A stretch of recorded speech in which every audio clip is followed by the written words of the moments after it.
povo abençoado de Deus, tudo bem com vocês? Eu me chamo Eduardo Nassif, sou ministro da Palavra de Deus e estou aqui para levar vocês a ter mais um momento com Deus.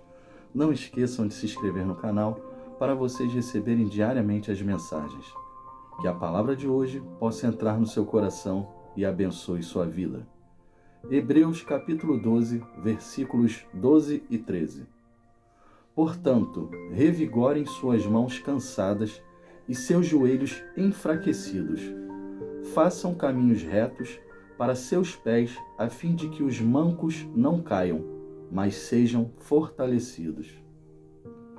Como está a sua vida de oração? Você tem orado todos os dias ou só de vez em quando? Tem se ajoelhado diante do Senhor? Há quanto tempo você não separa um tempo para ter intimidade com Deus? Quando digo intimidade, digo aquela oração que um filho se coloca diante do seu pai e desabafa tudo com ele. Vocês já repararam como todas as coisas parecem estar contra nós às vezes? Até o tempo às vezes parece estar contra nós, mas precisamos administrar melhor isso para termos tempo para buscar a presença de Deus. A palavra nos diz que todas as coisas cooperam para o bem daqueles que amam a Deus. Sim, desde que estejamos caminhando junto com Ele.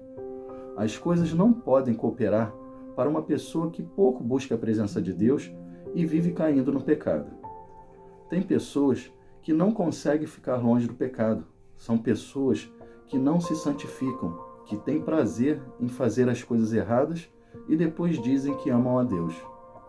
Mas como amar a Deus se amam o pecado também?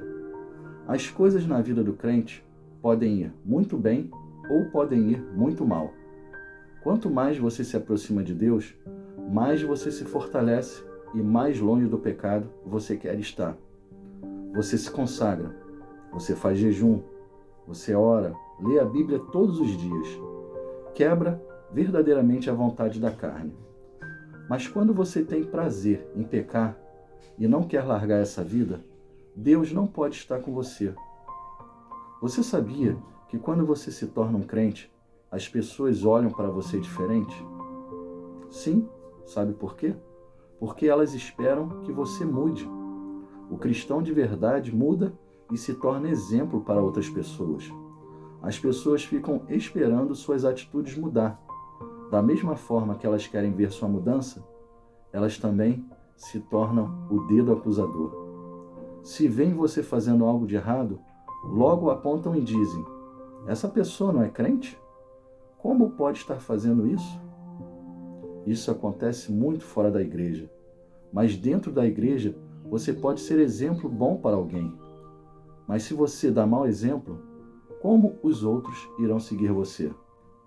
Vejam que o versículo que citei diz: façam caminhos retos para seus pés, a fim de que os mancos não caiam.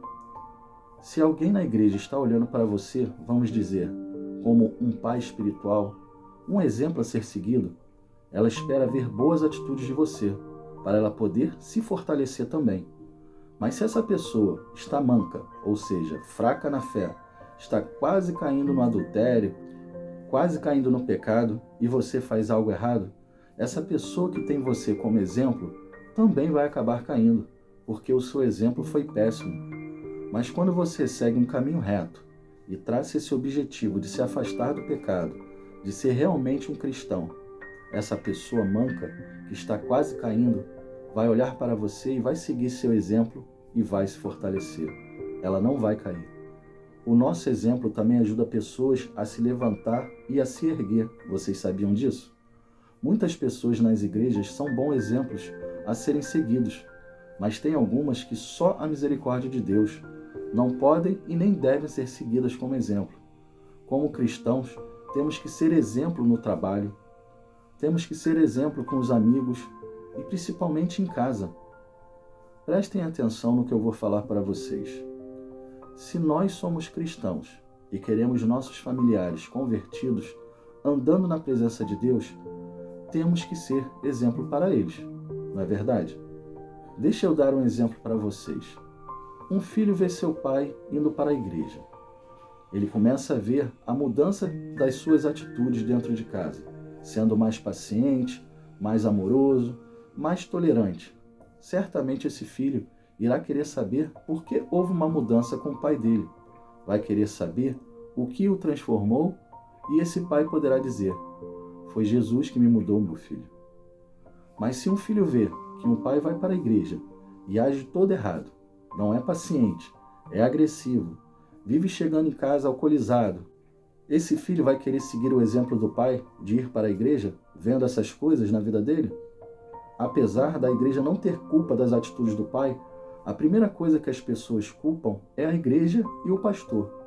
Logo dizem: depois que fulano entrou para a igreja, nossa, ficou bem pior. Deve ser o pastor colocando coisas na cabeça dele. Coitado do homem de Deus que tenta pregar o que é certo. As pessoas é que fazem um errado e depois a culpa cai no colo dele. Esse filho, vendo seu pai assim, não vai querer se aproximar da igreja e nem de Jesus, e dificilmente ele vai se converter. Um outro exemplo que posso dar a vocês é de um pastor. Um pastor tem que ser exemplo para toda a congregação, para toda a igreja. Você já imaginou o pastor da sua igreja em um barzinho bebendo? Ou saindo da igreja para fumar um cigarro? Ou até mesmo saindo com amigos para uma balada? Não dá nem para imaginarmos isso, não é verdade? Até porque temos a figura do pastor como aquele que cuida das ovelhas e não como aquele que faz elas cair no pecado. Coloque uma coisa no seu coração. Nós temos que ser exemplos para aquelas pessoas que entram na igreja destruídas, cheias de problemas. A grande maioria das pessoas não procura Jesus por amor. A grande maioria procura quando está no fundo do poço, está com a vida toda destruída. Aí começam a buscar.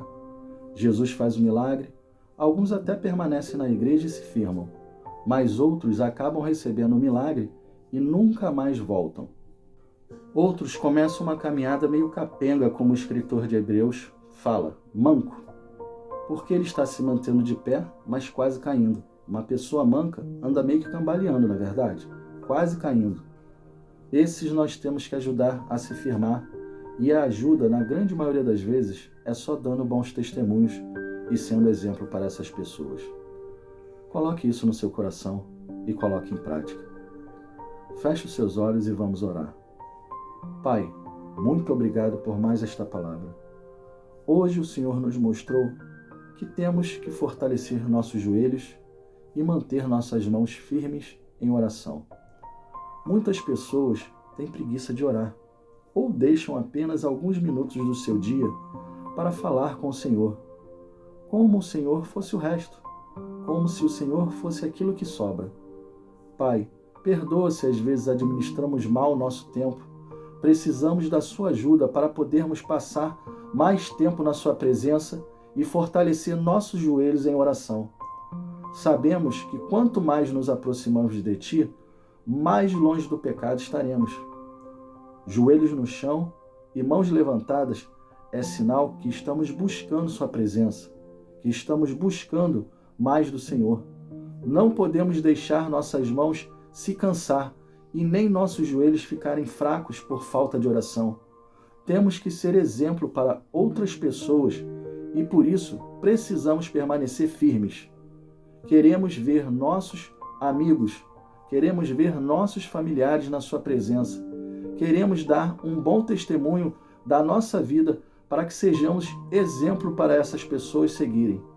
Pai, ajuda-nos a nos firmar na sua presença. É o que te pedimos em nome do Pai, do Filho e do Espírito Santo. Amém e assim seja. Bom, pessoal, espero que tenham gostado da mensagem e se gostaram, compartilhe com seus amigos e familiares para que eles possam ouvir as mensagens diariamente. Deus abençoe a todos vocês e não esqueçam, amanhã teremos mais.